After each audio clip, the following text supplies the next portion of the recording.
Assalamualaikum, this is Mohammed Tabish and today we are going to study ratio analysis. तो जरा बात शुरू करते हैं रेशियो एनालिसिस पे। लेकिन उससे पहले जरा ये समझ लेते हैं कि रेशियो एनालिसिस हमने किस चीज पे परफॉर्म करना है या होता क्या है। देखिए, सबसे पहले होता है ये अकाउंटिंग में आप फाइनेंशियल स्टेटमेंट्स बनाते हैं।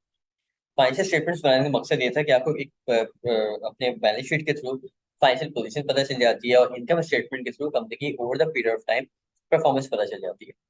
अब अगर आप आइसोलेशन में सिर्फ इनकम स्टेटमेंट को देखेंगे या आइसोलेशन में सिर्फ बैलेंस शीट को देखेंगे तो आप कभी भी कंपनी की परफॉर्मेंस को असेस नहीं कर पाएंगे या उसके ट्रू मीनिंग से समझ नहीं पाएंगे। तो इसलिए जरूरी होता है कि आप अकाउंटिंग रेशियोज कैलकुलेट करें using those financial statements using the income statement balance sheet provided और उन रेशियो एनालिसिस को यूज करते हुए आप फिर कंपनी की परफॉर्मेंस को असेस करें। तो फाइनेंशियल स्टेटमेंट्स में नंबर्स एंड फिगर्स गिवन होते हैं, उसके थ्रू हम डिफरेंट अकाउंटिंग रेशियोज कैलकुलेट करते हैं। उन अकाउंटिंग रेशियोज को कैलकुलेट किया जाता है कंपनी की परफॉर्मेंस को मेजर करने के लिए। कंपनी की परफॉर्मेंस मेजर कैसे की जाती है? फाइनेंशियल स्टेटमेंट्स के ऊपर आपने जो अकाउंटिंग रेशियोज कैलकुलेट किए थे उनकी इंटरप्रिटेशन के थ्रू, उनकी तशरीह के थ्रू आप इस चीज को कंक्लूड करते हो कि कंपनी की performance up to the mark है कि नहीं है। कंपनी ने जो बेंचमार्क अचीव करने थे, जो माइलस्टोन अचीव करने थे, वो किए कि नहीं किए, या कंपनी की परफॉर्मेंस अच्छी है या बुरी। ये जो आप कंपनी की परफॉर्मेंस मेजर करते हो किस किस तरीके से की जा सकती है? दो तरीके से की जा सकती है। या तो कंपनी के पास्ट एक्सपीरियंस या पास्ट ईयर्स के साथ अपनी ही करंट ईयर की परफॉर्मेंस को कंपेयर करके एक परफॉर्मेंस मेजरमेंट की जा सकती है कि हमने पिछले सालों से अच्छा या बेहतर परफॉर्म किया कि नहीं किया।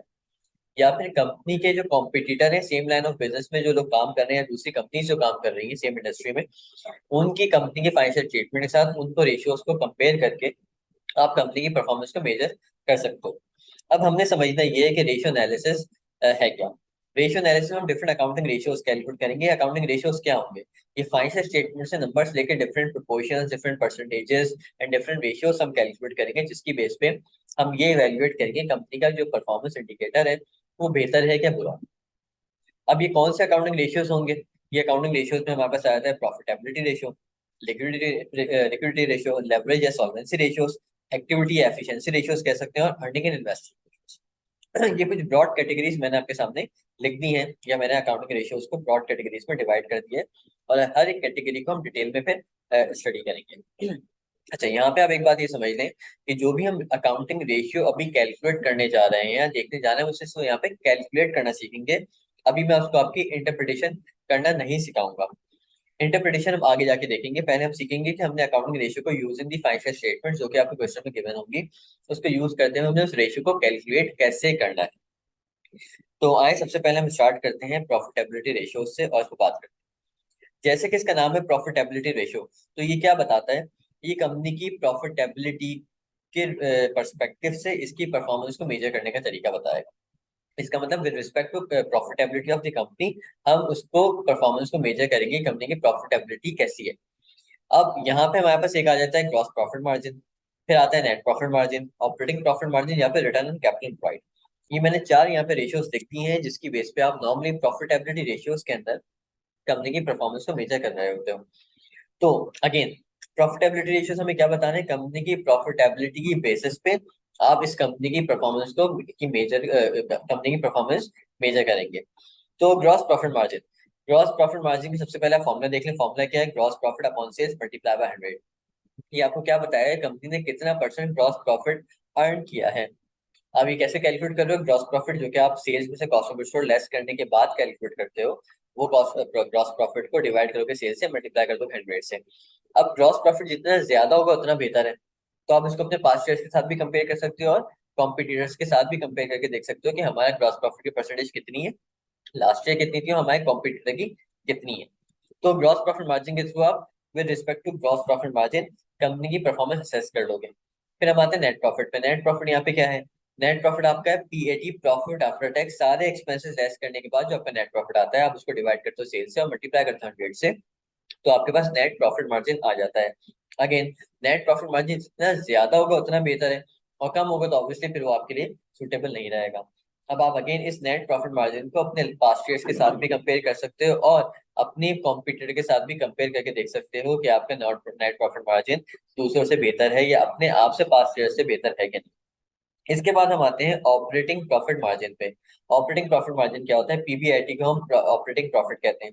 तो जब पीबीआईटी को या ईबीआईटी को, earning before interest and tax को आप डिवाइड करते हो सेल्स से, मल्टीप्लाई करते हो 100 से, तो आपके पास ऑपरेटिंग प्रॉफिट मार्जिन आ जाता है। अगेन जैसे हमने ग्रॉस प्रॉफिट मार्जिन में कहा और नेट प्रॉफिट मार्जिन में कहा कि जितना ज्यादा होगा उतना बेहतर है, सिमिलरली ऑपरेटिंग प्रॉफिट मार्जिन का भी ज्यादा होना ही बेहतर है।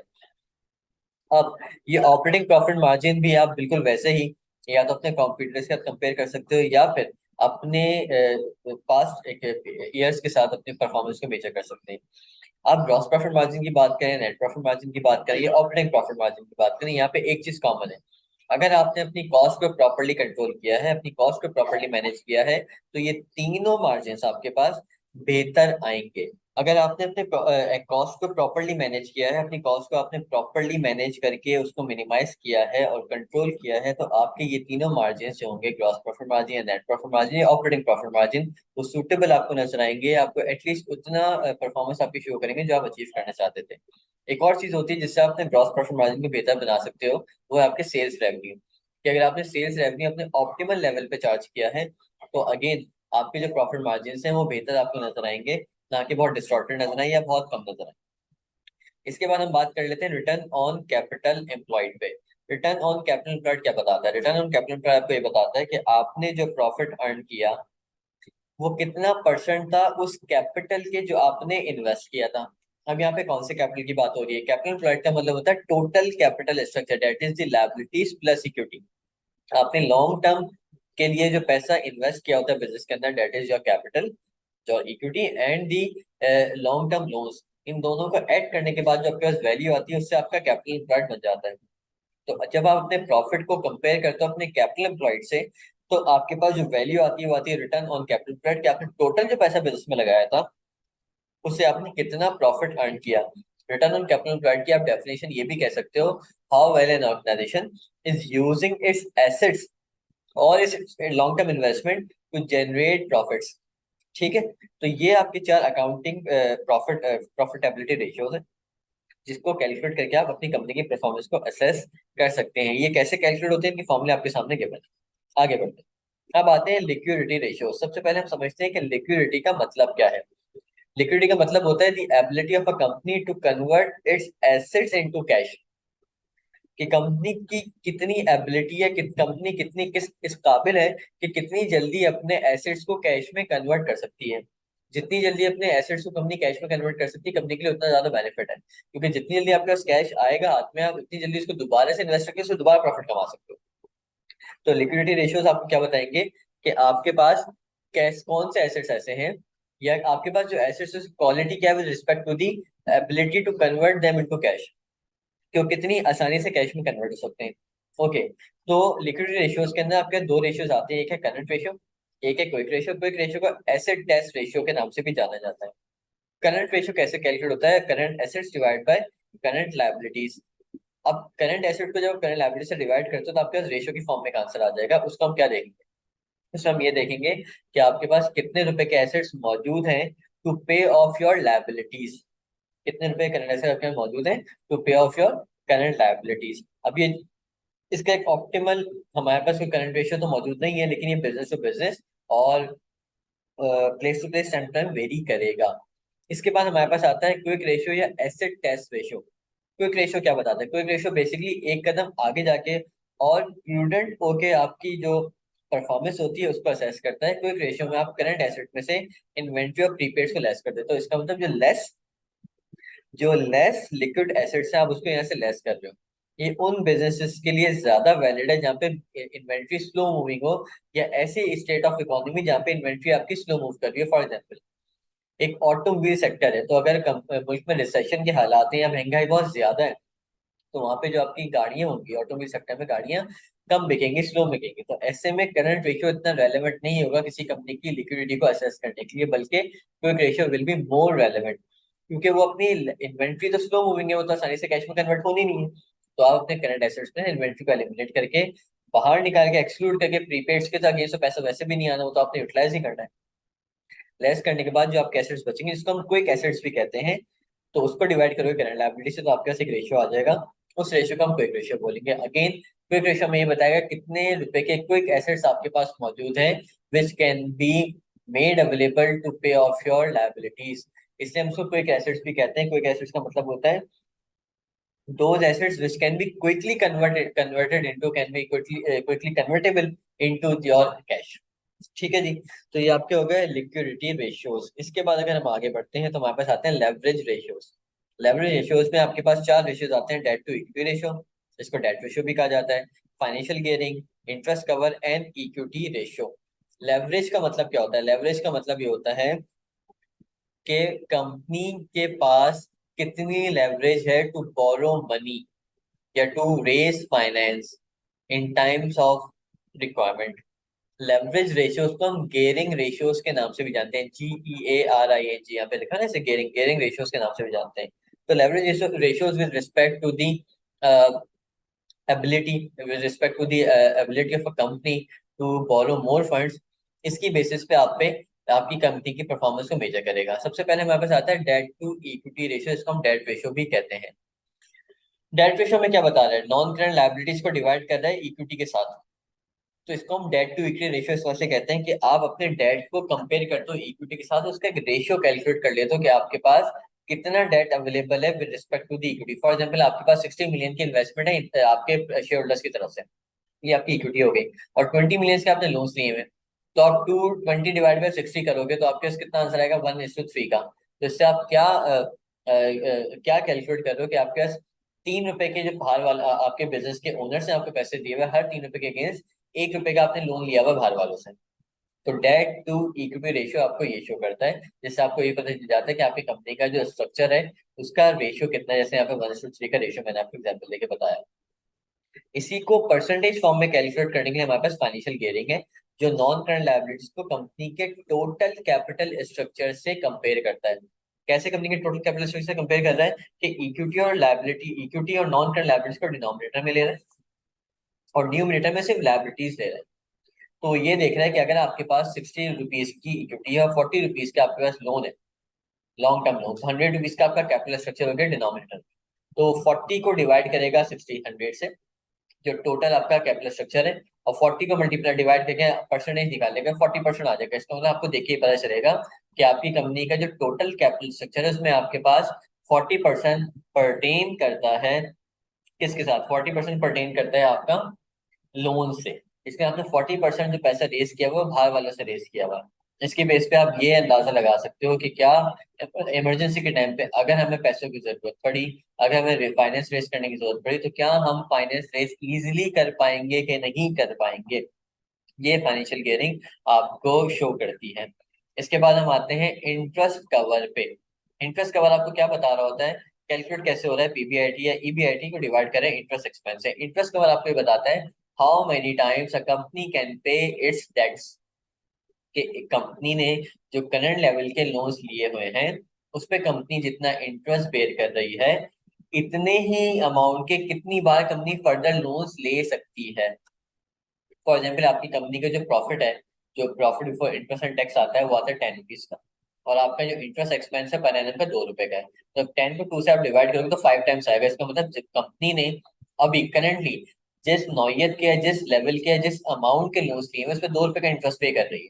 तो कंपनी ऐसे 5 टाइम और लोन्स ले सकती है, क्योंकि 5 टाइम्स हमारा इंटरेस्ट कवर आ रहा है। इसका मतलब क्या है कि हमारा प्रॉफिट हमारे इंटरेस्ट को 5 टाइम्स कवर कर सकता है, कि हम ऐसे 5 गुना और इंटरेस्ट हम पे कर सकते हैं।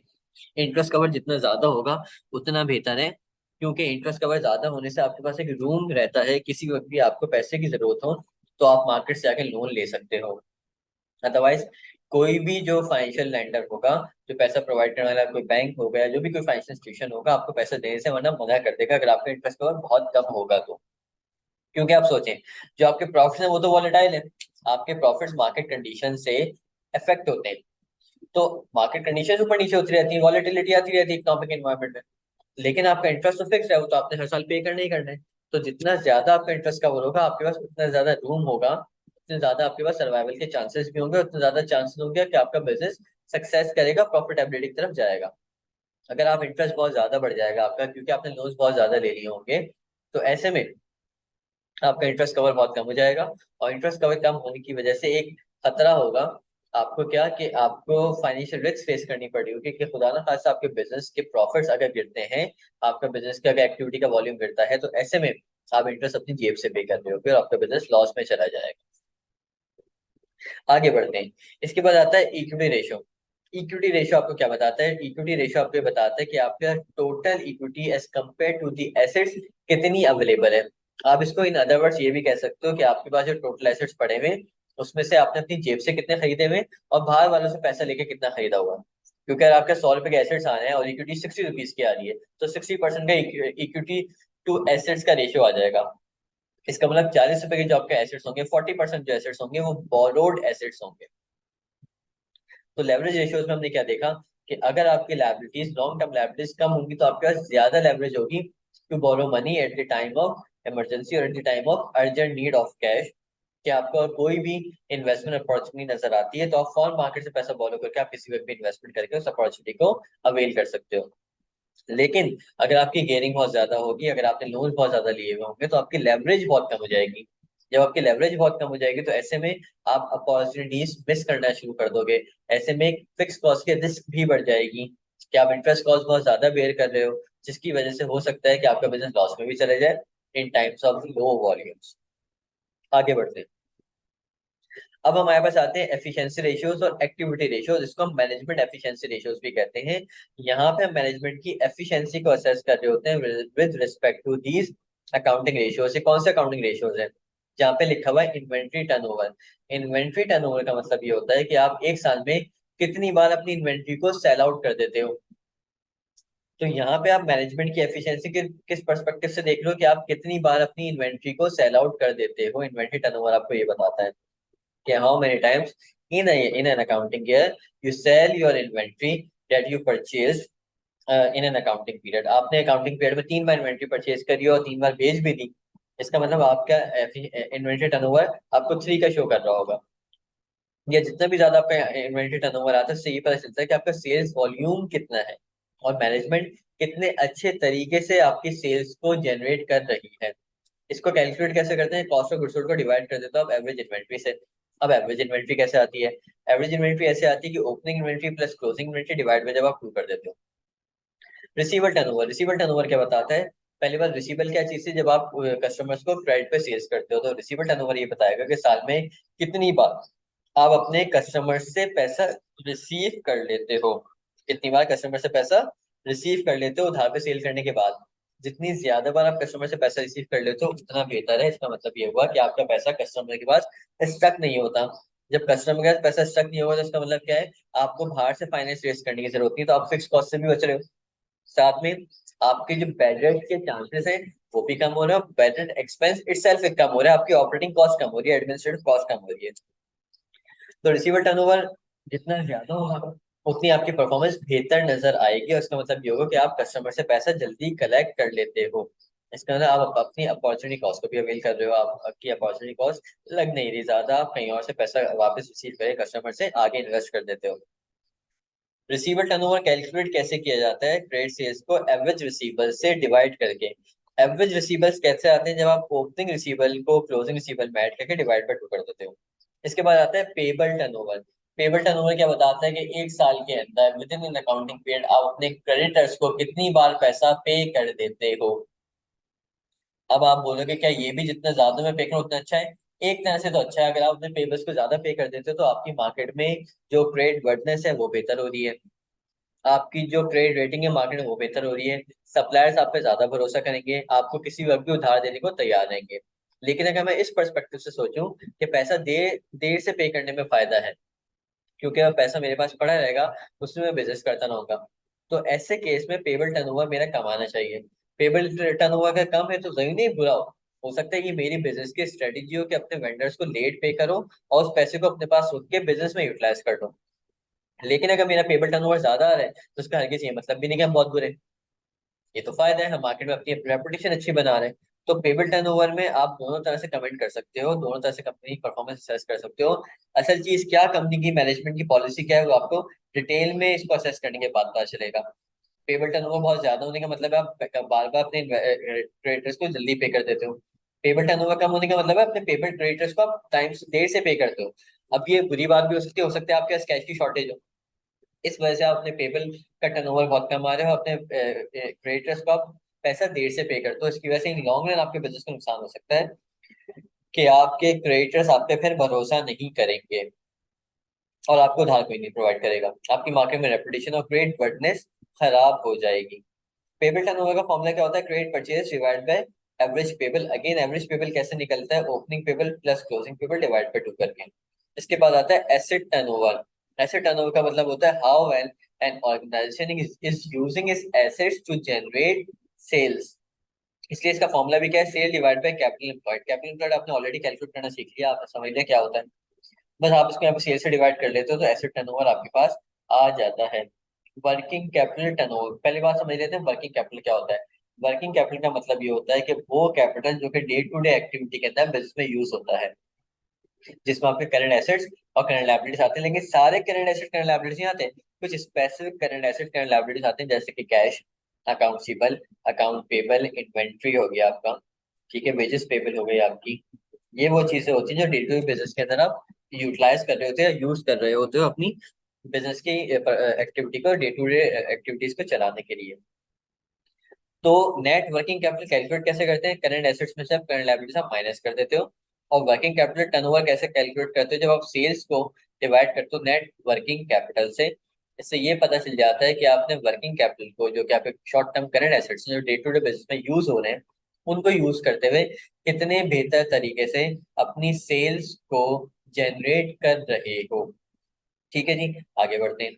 अब आते हैं आपके पास अर्निंग रेशियोज। अब आप बोलेंगे sir profitability ratios earning ratios, नाम तो सेम सेम लग रहे हैं, इसमें फर्क क्या है? देखिए अर्निंग रेशियोज को एक और नाम से भी जाना जाता है, उसे कहते हैं इन्वेस्टर्स रेशियोज, जो मैंने शुरू में लिखा भी था, अगर मैं आपको दिखा दूं। ये देख लें, यहाँ मैंने आपको अर्निंग रेशियोज का दूसरा नाम इन्वेस्टर रेशियोज भी लिख के बताया था। वापस आते हैं। अर्निंग रेशियोज आपको क्या बताते हैं? बेसिकली अर्निंग रेशियोज इन्वेस्टर के पर्सपेक्टिव से परफॉर्मेंस मेजर करके आपको बताते हैं। इन्वेस्टर प्रॉफिटेबिलिटी के अलावा भी कुछ चीजों में इंटरेस्टेड होता है, या प्रॉफिटेबिलिटी को दूसरे पर्सपेक्टिव से भी देख रहा होता है। कैसे? जैसे सबसे पहले आपके पास आता है return on equity. Return on equity का मतलब क्या होता है? इसको हम आरओई के नाम से भी जानते हैं, कि आप अपने प्रॉफिट को देखते हो कंपेयर करके अपनी इक्विटी के साथ, क्योंकि जो आपका इन्वेस्टर है उसने कंपनी की शेयर्स में इन्वेस्टमेंट की है, तो उसने तो अपनी इन्वेस्टमेंट कंपनी के शेयर्स में इक्विटी साइड पे की हुई है, तो उसे भी ये देखता है कि कंपनी की टोटल इक्विटी इन्वेस्टमेंट कितनी है, और प्रॉफिट को से डिवाइड करके परसेंटेज निकालते हैं कि उस इक्विटी पे उसने कितना रिटर्न अर्न करके दिया। तो इसलिए इसको अर्निंग रेशियोज कहा जाता है, कि वो अर्निंग को with respect to the available equity से कंपेयर करके देखता है कि कितने परसेंटेज का रिटर्न है। इसके बाद आता है earning per share. Earning per share क्या चीज है? अर्निंग पर शेयर से आपको ये पता चलता है कि आपने एक शेयर पे ऑन एवरेज कितना पैसा कमाया। ये कैलकुलेट कैसे होता है? Profit minus preference dividend divide by numbers of shares. ये प्रॉफिट आप इनकम स्टेटमेंट से उठा लोगे, प्रेफरेंस डिविडेंड की जो फिगर होगी वो आपको इनकम स्टेटमेंट में ऑलरेडी गिवन होगी, या क्वेश्चन में गिवन होगी, वहां से माइनस करने के बाद जो प्रॉफिट बचेगा वो प्रॉफिट होगा available for distribution to the shareholders. आप उसको डिवाइड करोगे जो मार्केट में से नंबर्स ऑफ शेयर्स इश्यू किए हुए, उससे पता ही चल जाएगा कि एक शेयर पे आपने कितना अर्न किया। ईपीएस जितना ज्यादा होगा, अर्निंग पर शेयर को शॉर्ट में ईपीएस कहते हैं, ईपीएस जितना ज्यादा होगा उतना बेहतर है। इससे ये पता चलता है कि कंपनी ने कितना पैसा कमाया है on the basis of an average share. इसके बाद आता है dividend per share. Dividend per share क्या बताता है आपको? कि आपने कितना पैसा डिस्ट्रीब्यूट किया अमंग द शेयरहोल्डर्स एक शेयर की बेसिस पे। आप टोटल डिविडेंड को जब डिवाइड करोगे नंबर्स ऑफ शेयर जो आपने मार्केट में इशू किए हुए हैं, तो उससे आपका डिविडेंड पर शेयर आ जाएगा। इस तरह से होती है डिविडेंड यील्ड। यील्ड का मतलब होता है आउटपुट। यहाँ पे आप डिविडेंड को, जो डिविडेंड पर शेयर आपने मार्केट में पे किया या अपने इन्वेस्टर को पे किया, आप उसको कंपेयर करते हो मार्केट प्राइस पर शेयर से, करंटली शेयर की मार्केट प्राइस क्या चल रही है। तो यहाँ पे आप परसेंटेज फॉर्म में कैलकुलेट करते हो कि कितना आपने डिविडेंड पे किया with respect to the current market price. इससे इन्वेस्टर या पोटेंशियल इन्वेस्टर ये अंदाजा लगाता है कि आज जो पैसा इन्वेस्ट करूंगा कंपनी की शेयर्स में, वो तो करंट मार्केट प्राइस की बेसिस पे करूंगा, तो उस इन्वेस्टमेंट की बेसिस पे मुझे कितना पैसा फ्यूचर में मिलता हुआ नजर आ रहा है, या कंपनी करंटली कितना पैसा पे कर रही है। कंपनी एक इन्वेस्टर्स इस चीज को देखते हुए उसको रिटर्न कितना मिलेगा अपनी इन्वेस्टमेंट पे, in form of cash, in form of dividend, फिर उसकी बेसिस पे एक इन्फॉर्म डिसीजन लेता है, अपनी कंपनी में इन्वेस्टमेंट करता है। इसलिए डिविडेंड रेशियो, डिविडेंड यील्ड का जो रेशियो है, डिविडेंड यील्ड की जो परसेंटेज है, वो इन्वेस्टर्स के लिए बहुत इंपॉर्टेंट होती है। इससे आपको क्या पता चल रहा है कि with respect to the market price, how much, कितना परसेंट एक कंपनी अपने इन्वेस्टर को डिविडेंड पे कर रही है। और उसके बाद आता है price earning ratio, PE ratio भी कहते हैं। बुक्स इसको ये लिखती है, कंपनी का पीई रेशियो इन्वेस्टर्स का कॉन्फिडेंस शो करता है किस तरह से। अब मार्केट प्राइस को डिवाइड करते हैं अर्निंग पर शेयर से। देखें, कंपनी की जितनी ज्यादा अर्निंग्स होंगी, अर्निंग्स की बेसिस पे जो इन्वेस्टर होता है उसका कॉन्फिडेंस डेवलप होता है। जब कि ये कंपनी तो अच्छा पैसा मुझे कमा के देगी, जब इन्वेस्टर्स का कॉन्फिडेंस डेवलप होता है तो कंपनी के और शेयर्स मार्केट से परचेज करते हैं। जो कंपनी के शेयर्स मार्केट से ज्यादा परचेज करते हैं ना, कंपनी में मार्केट में उस कंपनी की शेयर्स की डिमांड बढ़ जाती है। जब मार्केट में उस कंपनी शेयर्स की डिमांड बढ़ती है तो आपको पता है किसी भी चीज की डिमांड बढ़ा दो एक्सेसिवली तो उसकी प्राइस बढ़ना शुरू हो जाती है। जब उसकी प्राइस बढ़ेगी तो ये न्यूमरेटर बढ़ेगा और आपका price earning ratio PE ratio बढ़ना शुरू हो जाएगा। तो जितना ज्यादा कंपनी का price earning ratio PE ratio होता है, उससे ये पता चलता है कंपनी के ऊपर इन्वेस्टर्स का अच्छा कॉन्फिडेंस है और लोग इस कंपनी में पैसा इन्वेस्ट करना चाहते हैं। तो इसलिए मैंने आपसे कहा था अर्निंग रेशियोज इन्वेस्टर्स रेशियोज कहलाते हैं, क्योंकि यहाँ पे टोटली बिल्कुल इन्वेस्टर के पर्सपेक्टिव से बात कर रहे होते हैं कि इन्वेस्टर इन अकाउंटिंग रेशियोज को देखते हुए कंपनी में या तो पैसा इन्वेस्ट करेगा या नहीं करेगा। अगर ऑलरेडी से इन्वेस्टमेंट की हुई है तो ये डिसीजन लेगा क्या मैंने अपना पैसा यहाँ पे रिटेन रखना है या यहाँ से पैसा निकाल लेना है। तो ये हमारे अकाउंटिंग रेशियोज से, इसका मैंने आपको ब्रीफ इंट्रोडक्शन दे दिया, इनके फॉर्मुलेज मैंने आपको बता दिए। अब आपने डिटेल में इनकी प्रैक्टिस करनी है कुछ क्वेश्चंस के ऊपर जो हम अभी यहाँ पे कैलकुलेट करेंगे और इंशाल्लाह फिर उसके बाद हम बात करेंगे। तो अब तक के लिए इतने, इंशाल्लाह फिर नेक्स्ट क्लास में आपसे बात करेंगे और फर्दर इसके अकाउंटिंग रेशियोज को कैलकुलेट करना सीखेंगे। तो जब तक अपना ख्याल रखिए, अल्लाह हाफिज़।